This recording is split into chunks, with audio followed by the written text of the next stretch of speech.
What up, folks? This your boy GQ the Shy Boy, and welcome to another edition of Talk That Mess, the gentleman's perspective on shit that happens.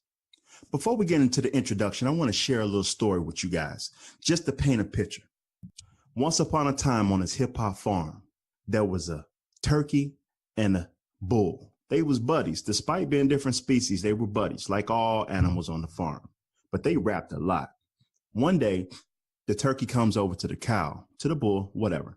He says, yo, man, you see that apple tree over yonder? I would sure love to get to the top of that tree because I see all the other birds doing it, but I can't fly. How am I going to get up there? I want to fly. I want to see what it's like to be in the air as high as that tree, but I just can't fly. So the bull, he's chewing on his grass and he looks over at the tree. Then he looks over at the turkey. Then he looks over at the tree. Then he looks back at the turkey and he says, you know what? I know how to get you up that tree.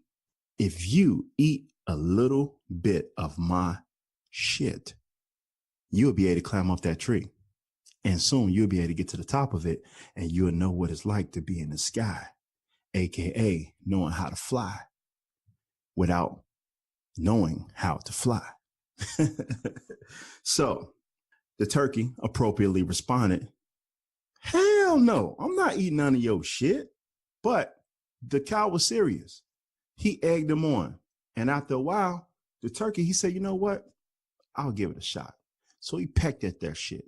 Little by little, he was able to climb up one branch. A couple days go by, he comes back out. He eats some more of the cow shit. Guess what? He got up 3 or 4 more branches. By the 4th night, that turkey ate so much cow shit that he was able to climb all the way to the top of that tree and see miles beyond that farm. Finally, he knew what it was like to fly. The farmer came out at dawn and he thought it was mighty peculiar that he seen a turkey sitting on top of that apple tree because he knew turkeys didn't fly. So what did he do? Because it was so out of the ordinary for him, he went and got his double-barrel shotgun, shot that turkey to the ground till he fell dead. Now, that shit sounds cruel, and it is cruel. But here's the moral to that story. Bullshit can get you to the top, but it won't keep you there. With that being said, ladies and gentlemen, Election Day is November 6th. All my Illinois residents, particularly in Chicago, I hope y'all ready to talk some shit and learn a couple things. Let's go. Listen up. I got something to say. Listen up. I got something to say. Peter Piper pick the pepper, and I drop rhymes, and I'ma talk that shit, cause I back rhymes. So don't sleep, listen up, I got something to say. Rise up, live life, and keep the haters paid. Hey. Hey. Spoiler alert, this is going to be a bipartisan episode.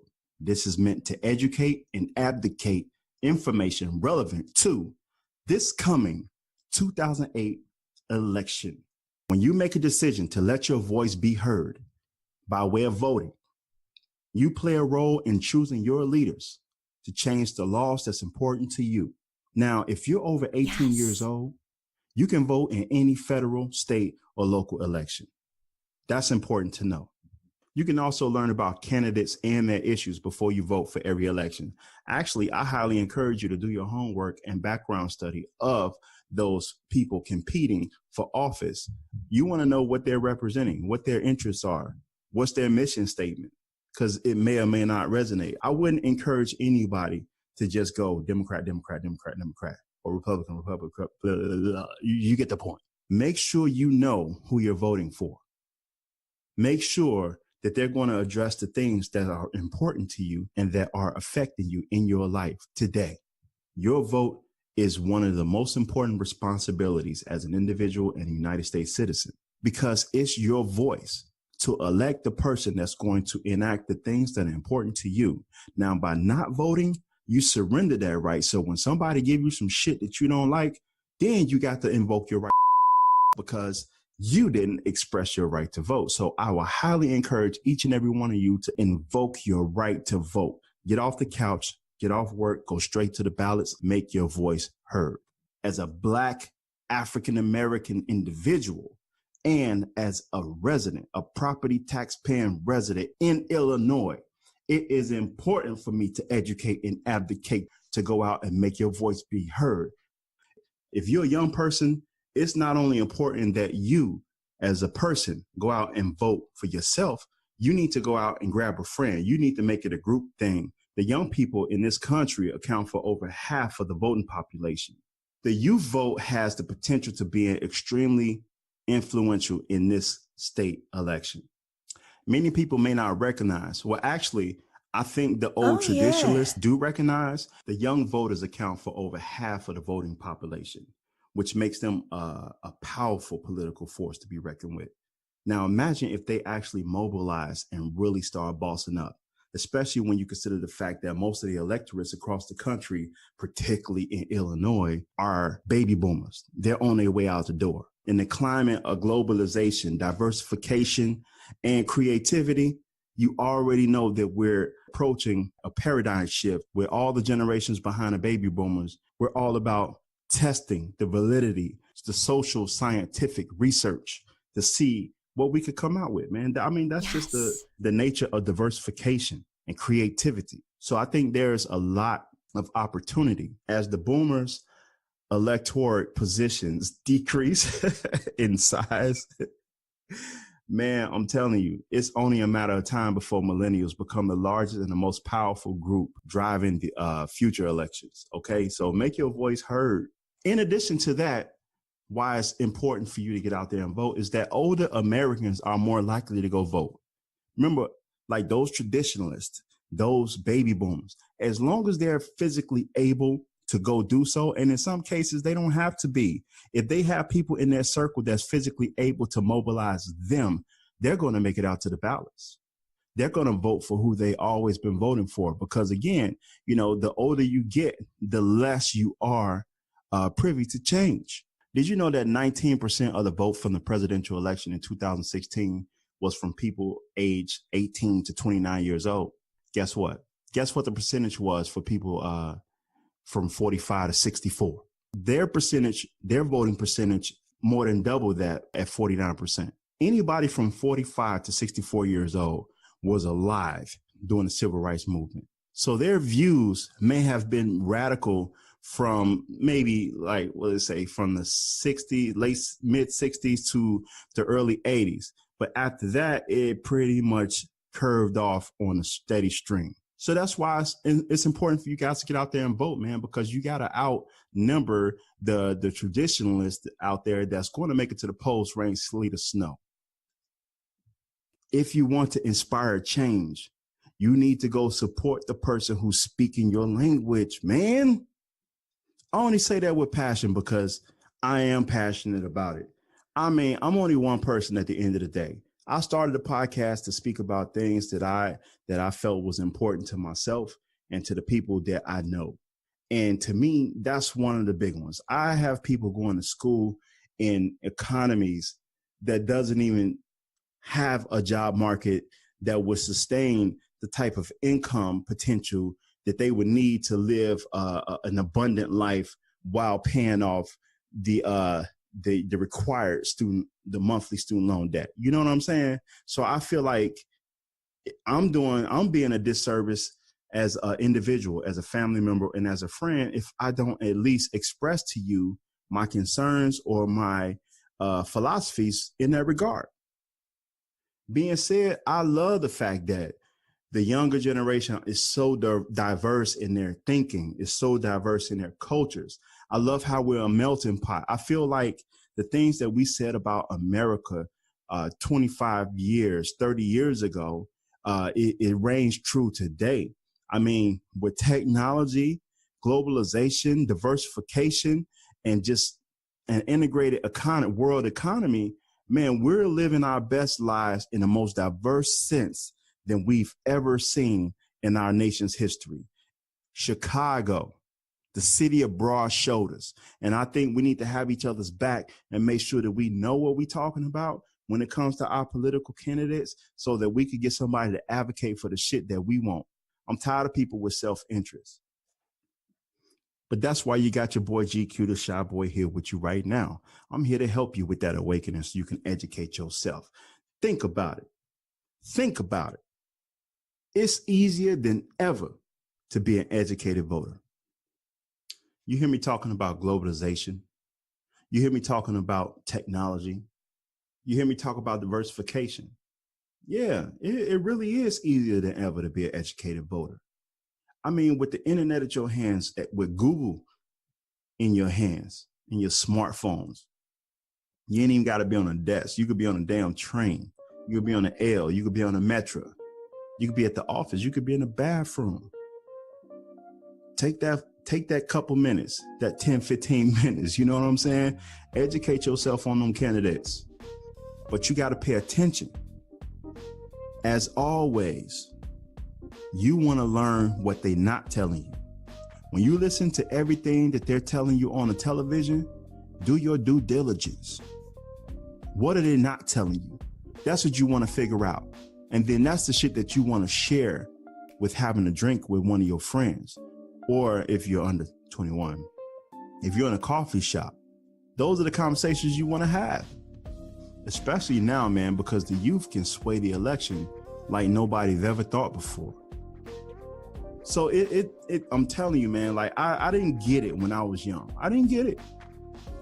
What's so important about voting?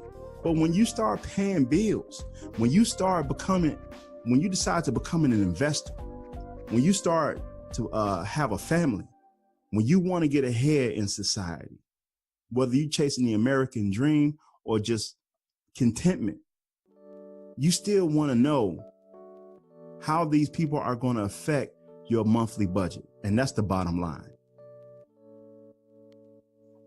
Well, that's my dog and pony show. I'm not going to beat a dead horse on this subject. Obviously, at this point, you guys should know the importance it is to get out there and vote. But at this moment, I'm going to end the podcast on a general session and start segueing into the point where I have an invited guest who actually called in. Now, if you don't live in Chicago or Illinois, you're more than welcome to stop the podcast at this point.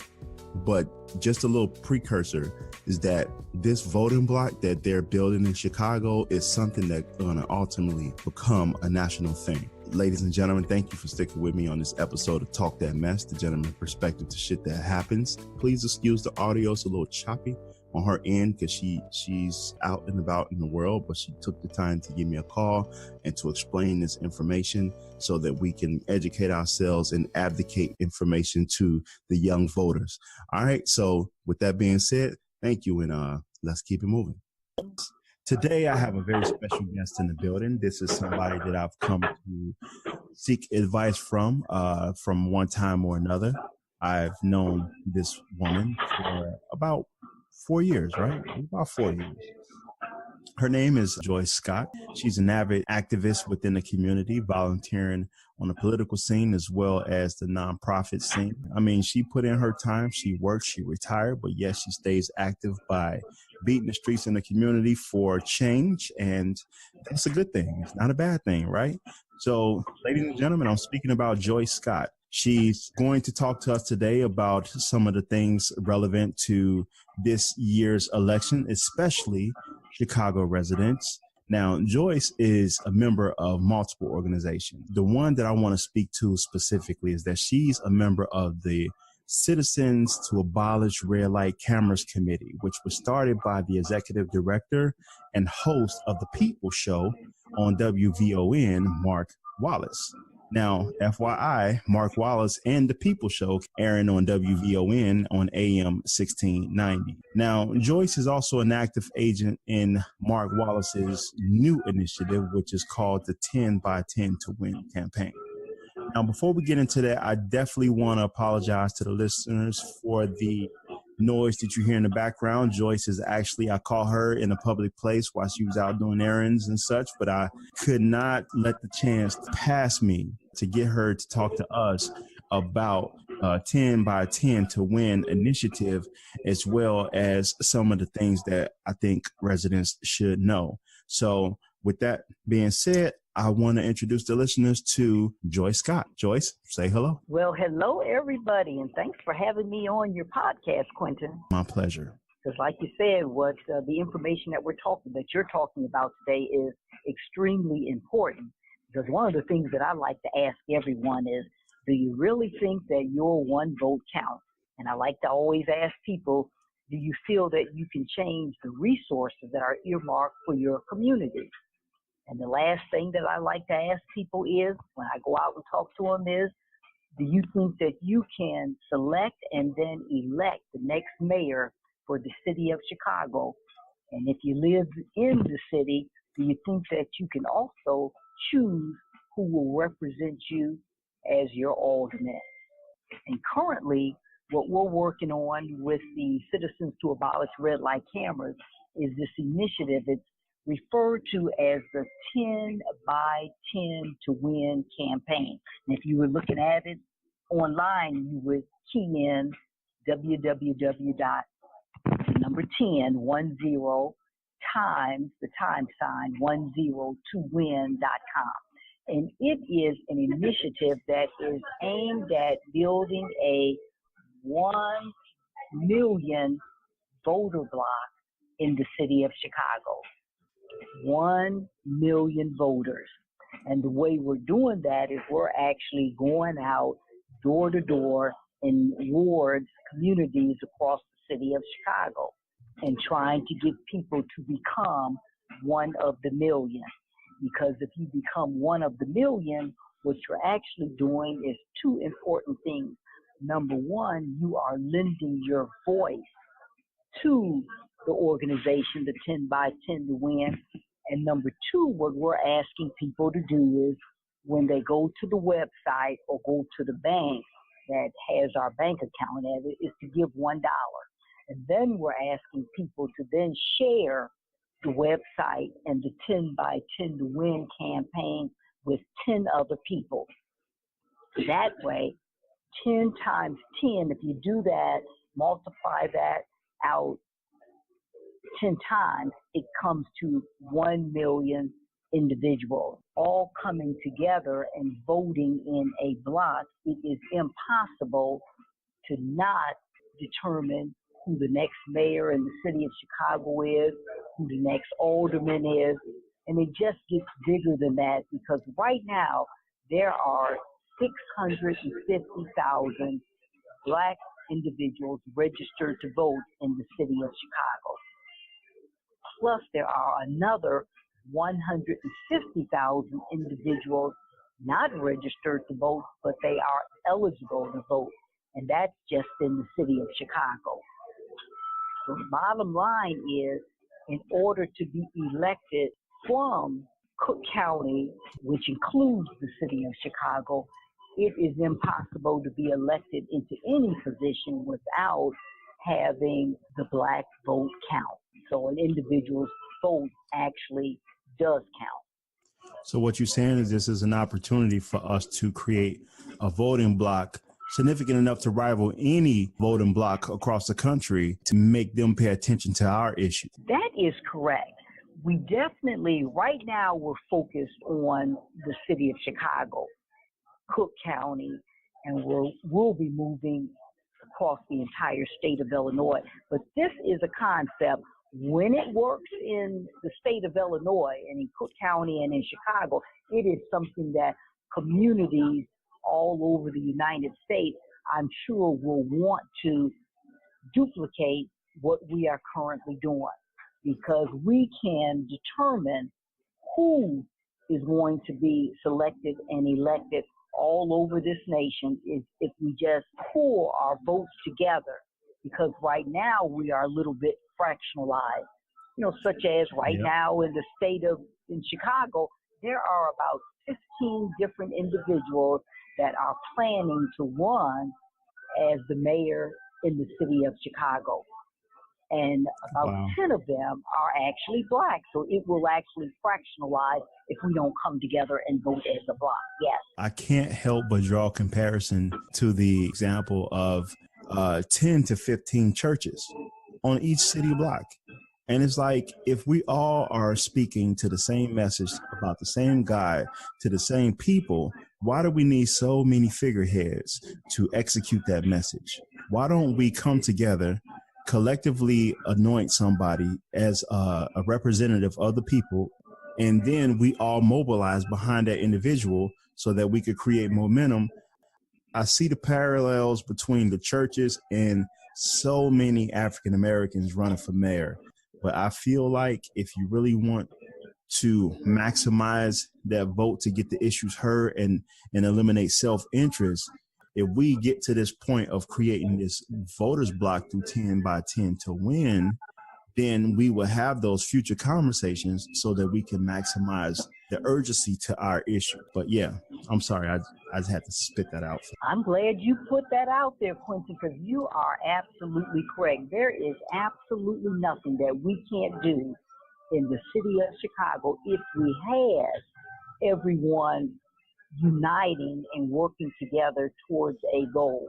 If we had every single church, we have a lot of large churches as well, but if we had every single church, no matter what the denomination was, we have Muslim churches in Chicago, we have Baptist churches, Catholic churches. If all of the pastors would just come together, our churches wouldn't look the way they would either, because we could have one church having a big prayer meeting every night where all the churches are coming together and they're praying, they're getting out on the street and ministering to the needs of the people, and then inviting the people to then come to their churches. There is no reason why the city of Chicago and our community should look the way they do if all the churches were doing what they should be doing, and all the businesses, that are doing very, very well, we're doing what they should be doing. We have so much potential here,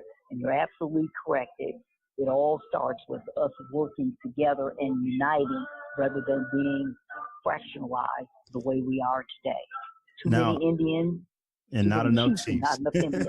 Yeah, there you go. So you know what? I will say I can't speak to the business owner community because, when you own a business, your motivation is driven by the bottom line. So whatever moves the needle on that bottom line to positive, to being in black. When it comes to nonprofits and faith-based organizations, I think they have a responsibility to the people. And what we're seeing right now is a lot of figureheads of those communities and of those organizations hide their self-interest in the needs of the people. And it ultimately stifles the progression of that organization, but the culture as well, because you don't see a lot of that, a way of finding common ground and they can move their agenda forward because the implications that it has for their people. We are in our baby step phase of that right now. So I think this mayoral race coming up is going to be an opportunity to find out who the real leadership is, whether they're running for mayor or whether they're supporting a candidate. In Chicago, especially with the vote being millennials, we are in a crucial time where we're going to see who our true leadership is, Joyce. I just really hope that everybody get out there and vote, make their voice heard, and start considering registering to be a part of this 1 million Black voter strong campaign, 10 by 10 to win. Thank you. Yeah, I totally agree. And I think you're right. Our future does depend on the millennials. I mean, I see a lot of them stepping up, running for office, automatic offices. Several of them are running to be the mayor. There's a lot to be offered if you kind of listen to the younger generation, the millennials. In fact, the whole Laquan McDonald, that what happened there is in part due to the work of the millennials. They kept that trial strong and they kept fighting for justice for Laquan when a lot of politicians and the aldermen, they did not want to speak out against it, but the millennials did. Absolutely. People are tired, man. They're tired of that status quo, maintaining business as usual bullshit. I mean, like I say, this is a bipartisan podcast, but just using it as an example, when you look at people that's been in these offices, that become career politicians as a result, and you don't see the needle move towards your issues in favor of your issues, you got to ask, like, what the hell is they still doing there for? Like, why haven't we voted this guy or gal out if they're not operating on behalf of our interests? That is so true. All politics, I believe, is local. If we could just work on what's happening in our wards, in our cities, in our counties, in our states, it would be a much better place. We would have so much more if we would focus locally, and then we can take on the national later. But let's focus on what's happening right here in our cities, starting our own businesses, and determining who is going to represent us in government. Absolutely. Is Mr. Wallace or anybody from the committee going to be hosting some event prior to the election? The 10 by 10 to Win committee. We meet every single Friday night at Lagos Baptist Assembly, which is at 10833 South Halsted in Chicago, for people that are listening that are in Chicago. That's and what was that? 10833? Yes, 10833 South Halsted, from 7 until 8:30 every single Friday. That's where we meet at. And lately, we've been taking some meetings to the west side, too. So that's out south. But lately, including today, we've got a meeting that's going on. I'm not sure the exact location, but it's at the Sankofa facility. It's on the west side. So we'll be doing meetings on the west side and the south side of Chicago, weekly meetings, so that people can come out to those meetings. But when we get closer to February of next year, what we are going to have is going to be like a plebiscite, where we will actually allow everyone that's part of the million to actually go online, and we will be voting for who we want. And whatever the majority says, that's who we are going to back for the mayor and for the different aldermen. It's whomever of the million, or how many ever individual we have towards that million.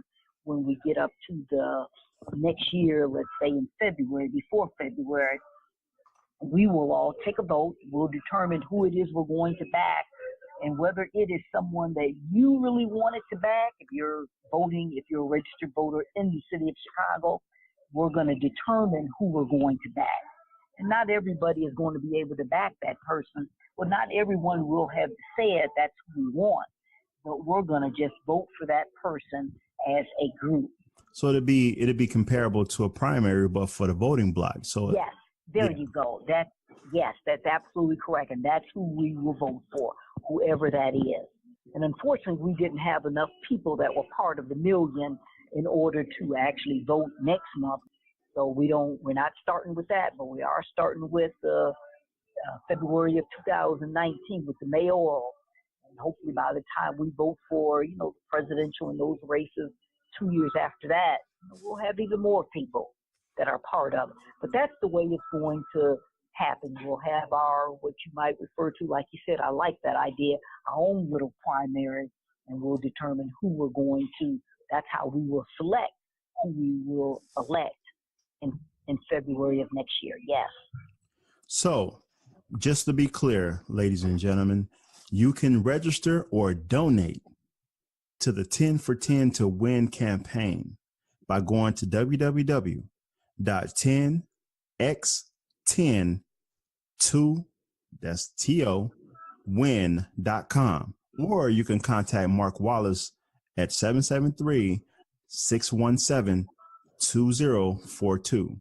To specifically donate or to solely donate, you can visit the 10 by 10 to Win banks that's going to be in charge of the donations, which is the Illinois Service Federal Bank. And they have two locations, one on 87th and King Drive here on the south side, as well as 46th and King Drive. That's 10 by 10 to win.com. Yes, and if you're able to listen in at AM 1690 WVON. VON is very popular here in the city. So I definitely would encourage and impress upon anybody listening to this podcast to download, subscribe, or listen to The People Show, hosted by Mark Wallace, who's also the executive director of the Citizens Against Red Light Cameras Committee, as well as the 10 by 10 to Win organization. This is the start of the compound effect. Big things have small beginnings. And I think this right here give us the voting power that we've been looking for to our voting strategies so that we can get the issues of our people addressed. And I totally agree. And WVON Radio is a good place to start to get a lot of good information about what is going on nationwide in the Black communities across this nation. And you can also download the iHeart radio icon, and you can listen to WVON wherever you're at. Well, Joyce, I definitely appreciate you joining me this wonderful Saturday afternoon on my episode of Talk That Mess, the gentleman's perspective to shit that happens. And I love it. Everybody, I encourage you to take action. Like, subscribe, and download this episode. And if you have any meaningful comments or commentary that you would like to share, please do so in the comments box. And definitely take that opportunity to visit www.10by10towin.com to let your voice be heard and to become one of the million registered Black voters in the city of Chicago to create that voting block so that we can invoke our power as a community. All right, Joyce. Thank you, Quentin. Thank you so much for having me on your podcast today. Well, thank you. Thank you for joining me, and I am signing out.